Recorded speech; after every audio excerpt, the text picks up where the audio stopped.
Good morning बच्चों। आज अपना टॉपिक कंपनी कंपनी में हम पढ़ेंगे संयुक्त पूंजी वाली कंपनी से क्या अभिप्राय है। तो कुछ कंपनी से अभिप्राय है, इसमें अधिनियम जो लागू होता है बच्चों, वो लागू होता है 1956।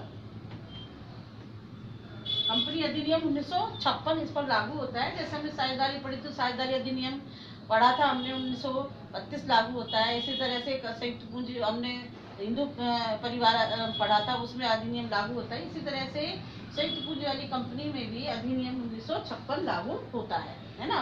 ये पुराना अधिनियम है। अभी वर्तमान में अधिनियम इसमें से परिवर्तित हो चुका है और ये हो गया है 2014। ठीक है, अब बात हम करें कि कंपनी कहते किसको है। देखो, कुछ लोगों का एक समूह मिलकर के किसी व्यवसाय को प्रारंभ करता है, उस व्यवसाय में वो मिलकर पूंजी लगाते हैं और उसका संचालन करते हैं, तो उसे हम कहते हैं कंपनी। ठीक है, तो यहाँ हम बात करें कि जो इनकी पूंजी है वो छोटे छोटे अंशों में, हिस्सों में विभक्त होती है। इन हिस्सों को ही हम अंश कहते हैं और ये जो अंशों द्वारा इनमें जो पूंजी लगाई जाती है, उस जितनी पूंजी वो लगा रहे हैं उसी हिसाब से वो लाभों का बंटवारा करते हैं। हम यहाँ ये भी कह सकते हैं कि जो संयुक्त पूंजी वाली कंपनी होती है, ये विधान के द्वारा जो 1956 अधिनियम है उसके द्वारा इसका गठन होता है। तो कंपनी का जो अस्तित्व होता है अपने सदस्यों के अस्तित्व से बिल्कुल अलग होता है, यानी दोनों का अस्तित्व अलग अलग होता है। सदस्यों के आवागमन का कंपनी के ऊपर कोई प्रभाव नहीं पड़ता है। जैसा कि हमने साझेदारी में पढ़ा था कि साझेदारों के आवागमन का साझेदारी पर प्रभाव पड़ता है ना, साझेदारी समाप्त होती है, लेकिन कंपनी का कोई प्रभाव नहीं पड़ता है। तो कंपनी पर सदस्यों के आवागमन का कोई प्रभाव नहीं पड़ता है, क्योंकि ये कंपनी अधिनियम 1956 जो संविधान बना हुआ है उसके अंतर्गत ये गठित होती है। तो सदस्यों से कोई प्रभाव नहीं पड़ता है। ये अपने सदस्य आते जाते रहते हैं, उनकी मृत्यु से, उनके दिवालिया होने से या उनके पागलपन या अन्य किसी अस्वस्थ होने के कारण कंपनी पर कोई प्रभाव नहीं पड़ता है। तो यहाँ बात करी हमने, कंपनी किसे कहते हैं। कंपनी कुछ लोगों के एक समूह के द्वारा पूंजी निवेश करके व्यवसाय को प्रारंभ करना, संचालित करना ही क्या कहलाता है, कंपनी कहलाता है। देखो, कंपनी की कुछ विशेषताएं यहाँ दे रखी है, लक्षण। तो लक्षणों में पहला जो लक्षण दिया हुआ है वो है कृत्रिम व्यक्ति है। कंपनी क्या है, एक कृत्रिम व्यक्ति है। कृत्रिम व्यक्ति, देखो हम सब क्या है, कैसे व्यक्ति हैं। हमको प्रकृति के द्वारा बनाया गया है, हमारा एक भौतिक अस्तित्व है, हमारे हाथ, नाक, आंख, मुंह, कान, शरीर है। लेकिन कंपनी का ऐसा कोई शरीर नहीं होता है, ये कृत्रिम व्यक्ति है जो कि संविधान के द्वारा निर्मित होता है। ठीक है, तो इसको इसलिए कृत्रिम व्यक्ति का नाम दिया गया है कि ये एक कृत्रिम व्यक्ति है जिसका अस्तित्व अपने सदस्यों के अस्तित्व से अलग होता है, यानी कि सदस्यों के आवागमन का कंपनी पर कोई प्रभाव नहीं पड़ता है। दूसरा जो इसका लक्षण बताया गया है वो लक्षण दिया है कृत्रिम व्यक्तित्व के बाद पृथक वैधानिक अस्तित्व। कौन सा है, पृथक वैधानिक अस्तित्व। पृथक वैधानिक अस्तित्व है इसका अस्तित्व। तो ये पृथक वैधानिक अस्तित्व का मतलब ये हो गया कि ये जो कंपनी है इसका अस्तित्व अपने सदस्यों के अस्तित्व से अलग होता है।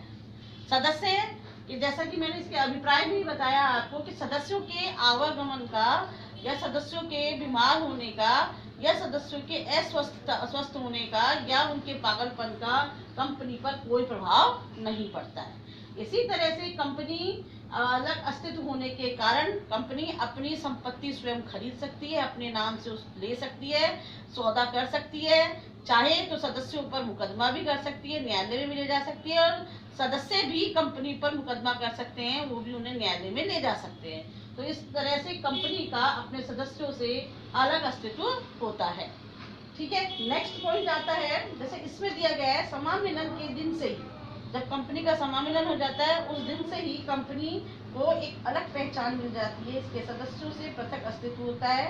परिसंपत्तियां एवं देयताएं इसके स्वामियों की परिसंपत्ति और देयताओं से पृथक होती है। कानून व्यवसाय और इसके स्वामियों को एक जैसा नहीं मानता है, यानी व्यवसाय और स्वामी दोनों अलग अलग होते हैं। एकल व्यापार में हमने पढ़ा था स्वामी और उस कंपनी मतलब जो व्यवसाय है उस दोनों एक होते हैं, यहाँ दोनों अलग अलग पाए जाते हैं। स्थापना, देखिए इसकी जो स्थापना है वो कंपनी अधिनियम 1956 के अंतर्गत, जो कि पुराना अधिनियम है, तो इसकी स्थापना उसके अंतर्गत की जाती है। लेकिन जो अभी इसका नया अधिनियम जो आ गया है 2013 और बाद में बना 14, तो उसके अनुसार इसकी स्थापना की जाती है। तो जो भी पुराने अधिनियम है, अगर कोई कंपनी उसके अंतर्गत स्थापित हुई है तो वो वैध है, ठीक है। तो इसकी स्थापना 1956 के अंतर्गत होती है। इसकी स्थापना जो है, कंपनी की स्थापना अधिक समय लेने वाली है। अब इसकी बात किसने कहा कि अधिनियम स्थापना तो इसके 1956 के अंतर्गत हो रही है, अधिनियम 1956 में, लेकिन इसकी जो प्रक्रिया है वो बहुत ही जटिल होती है ना। इसमें समय अधिक लगता है और खर्चा भी अधिक होता है। तो समय और खर्चा दोनों अधिक होता है, जटिल प्रक्रिया होती है। बहुत बार ऐसा भी होता है कि जो लोग कंपनी बनाना चाहते हैं, कंपनी व्यवसाय स्वरूप का चुनाव करते हैं, वे इसकी जो जटिल प्रक्रिया के कारण बहुत सी बार पीछे भी हट जाते हैं। तो जो लोग धैर्य रखते हैं वे लोग आगे बढ़ते चले जाते हैं और कंपनी की स्थापना कर लेते हैं। लेकिन जो धैर्य नहीं रख पाते हैं वे बहुत लंबे समय तक उसको धैर्य रख करके इसकी प्रक्रिया को पूरा नहीं कर पाते हैं, वे पीछे भी हट जाते हैं। नेक्स्ट आता है इसका शाश्वत उत्तराधिकार है। शाश्वत उत्तराधिकार के कि कंपनी जो है कभी मरती नहीं है। अगर कंपनी का समापन भी होना है तो अधिनियम के अंतर्गत ही उसका समापन होगा, क्योंकि उसका प्रारंभ भी अधिनियम के अंतर्गत ही हुआ है, तो उसका समापन भी अधिनियम के अंतर्गत ही होगा। किसी प्रकार से कंपनी को समाप्त नहीं किया जा सकता है। जैसे एक इंसान की मृत्यु हो जाती है, वो खत्म हो जाता है, उसी तरह से कंपनी ऐसे समाप्त नहीं होती है। कंपनी संविधान के अंतर्गत, जो इसका अधिनियम 1956 है, उसके अंतर्गत ही ये चलती रहती है। तो इसका शाश्वत उत्तराधिकार होता है। कानून द्वारा इसकी रचना होती है, कानून के ही इसका अंत करता है। इसके अस्तित्व का अंत केवल तभी होगा जब इसको बंद करने की प्रक्रिया, जिसे समापन कहते हैं, पूरी हो जाएगी। सदस्य आते जाते रहते हैं, लेकिन इसका अस्तित्व यूं बना रहता है। नियंत्रण, देखिए नियंत्रण जो है कंपनी का, वो कौन करता है? कंपनी के मामलों का प्रबंध एवं नियंत्रण इसका निदेशक मंडल करता है। कंपनी का निदेशक मंडल होता है, जो कि कंपनी की सभा में निदेशकों को नियुक्त किया जाता है। यही इसका नियंत्रण करते हैं, प्रबंध और संचालन करते हैं। व्यवसाय को चलाने के लिए उच्च प्रबंध अधिकारियों की इसमें नियुक्ति करता है। निदेशकों की स्थिति अत्यधिक महत्व की होती है, क्योंकि कंपनी के कार्यों के लिए अंशधारकों के प्रति वे सीधे उत्तरदायी होते हैं। जो मालिक यहाँ पर कौन है? अंशधारी। तो हमने बात करी मालिक की, और मालिक कौन है? अंशधारी हैं, जो कि इसमें पैसा लगाते हैं, अंशधारी होते हैं। तो जो अंशधारक है ये तो है मालिक, ये कौन है? मालिक है। लेकिन उनका संचालन कौन करता है? संचालक कौन होते हैं?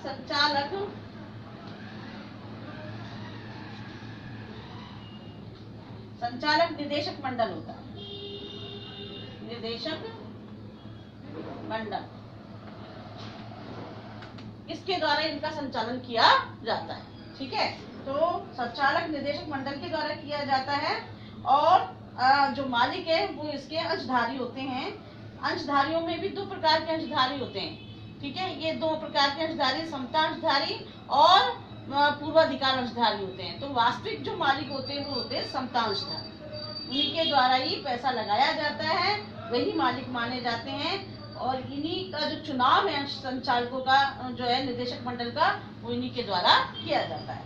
नेक्स्ट है, क्योंकि कंपनी के कार्यों इनकी, अच्छा नेक्स्ट है दायित्व। दायित्व का मतलब हो गया कि जो ऋणों के प्रति, देयताओं के प्रति जो उत्तरदायित्व होता है वो सीमित होता है।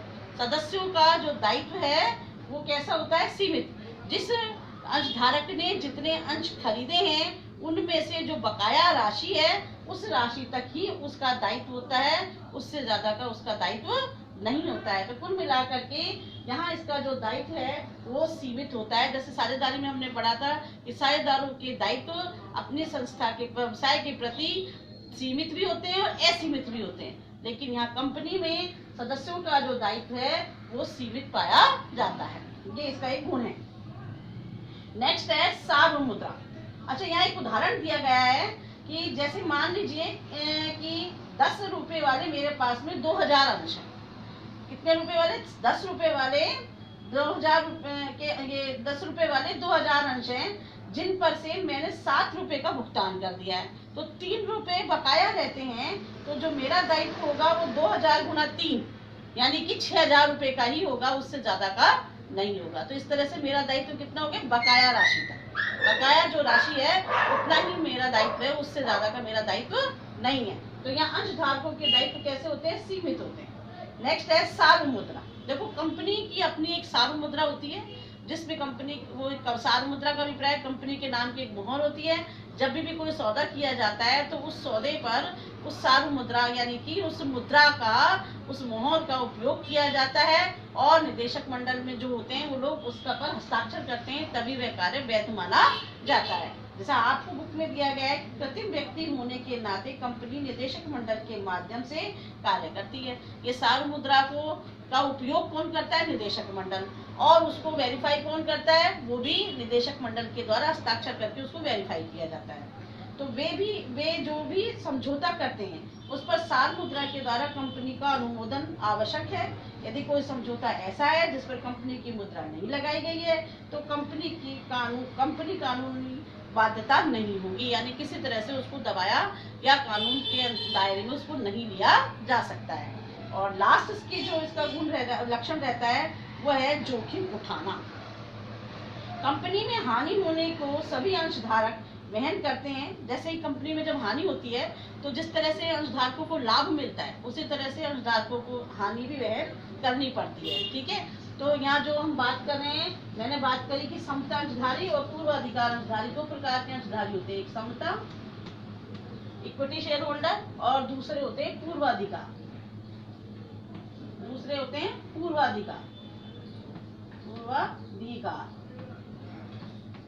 अंशधारी, ये दोनों अंशधारी होते हैं। तो वास्तविक मालिक होते हैं समता अंशधारी। पूर्वाधिकार अंशधारी वास्तविक मालिक नहीं होते हैं। इनको लाभों में हिस्सा भी पहले मिलता है, समापन के समय पूंजी में हिस्सा सबसे पहले मिलता है, लेकिन समता अंशधारियों को लाभों में हिस्सा भी सबसे अंत में मिलता है और समापन के समय पूंजी में हिस्सा भी सबसे अंत में मिलता है। यही वास्तविक मालिक कहलाते हैं। अब ये बात यहाँ ये कर रहे हैं कि जोखिम उठाना, तो देखो जोखिम की बात करें तो हानि जो हो रही है कंपनी को, तो जिस तरह से इनको लाभ मिलते हैं, लाभों में हिस्सा मिलता है, उसी तरह इनको हानि भी वहन करनी होती है। लेकिन हानि अपने अपने द्वारा खरीदे गए अंशों की अदद राशि तक ही इनकी वो हानि वहन करनी होती है, उससे ज्यादा नहीं। तो यहाँ इसने बताया कि सभी अंशधारक जोखिम वहन करते हैं, न कि एक या कुछ व्यक्ति। जैसे एकल स्वामित्व में होता है और साझेदारी में होता है कि एकल स्वामित्व जो साझेदार व्यापार होता है उसमें अकेला एक व्यक्ति ही सारी हानि वहन करता है। इसी तरह से हमने साझेदारी में पढ़े कि जितने साझेदार होंगे वो वहन करेंगे। ठीक है, लेकिन कंपनी के स्वरूप में जितने भी अंशधारी होते हैं वे सभी हानि को वहन करते हैं। वित्तीय कठिनाई के समय सभी अंशधारकों को कंपनी की पूंजी में अपने अपने हिस्से की सीमा तक ऋण में योगदान देना होता है। हानि की जोखिम को बड़ी संख्या में अंशधारकों में बांट दिया जाता है। तो बच्चों आज हमने जो पढ़ा है टॉपिक कंपनी में संयुक्त पूंजी वाली कंपनी, इसके हमने पढ़े लक्षण, और नेक्स्ट वीडियो में हम पढ़ेंगे इस कंपनी के गुण और दोष। थैंक यू बच्चों।